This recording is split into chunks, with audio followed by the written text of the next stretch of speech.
सध्याचं रुटीन इतकं बिझी होऊन गेलं आहे ना माझं, एकीकडे ही ब्लाऊज आणि दुसरीकडे लग्न, हल्दी, वास्तुशांती असं सर्वांचं एकदमच चालू आहे. आणि म्हणजे त्याच्यामुळे आहे ना कोणत्याच प्रकारचा व्हिडिओ मला आता सध्या अपलोड करता येत नाही. तसं तर शूट बरंच करून ठेवलं आहे, पण अपलोड काय माझ्या याच्याने होत नाही. आणि आता बघा इकडे मी रात्रीच हा ब्लाऊज कट करून घेतलेला आणि तोच मला आज शिवायचा होता.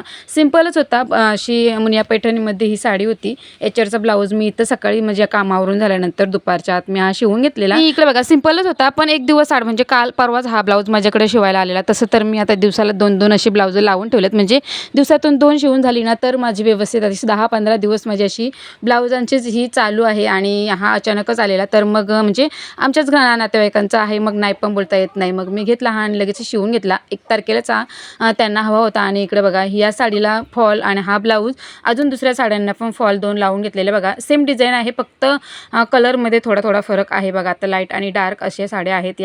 या दोन्ही साड्यांना पण फॉली लावून घेतलेल्या, दोन्ही साड्यांवरची ब्लाऊज पण कट करून घेतलेली. आणि आजच्या दिवसांनी ही 2 ब्लाऊज मला शिवून घ्यायची होती. आणि इकडे बघा आजोबा आणि 2 नातवांचं असं काहीसं आता सध्याचं रुटीन आहे. मुलांना पण सुट्ट्या आहेत ना, मग मोबाईल किंवा TV जास्त बघण्यापेक्षा हे असं काहीसं काम मी त्यांना लावून दिले, म्हणजे त्यांचं मनोरंजन पण होतं आणि म्हणजे स्क्रीन टाईम पण थोडा कमी होता. बघा तुम्ही किती एन्जॉय करतात ते तिघंही. असं चला तर मग व्हिडिओ सेंड करते. व्हिडिओ नेक्स्ट व्हिडिओमध्ये बाय.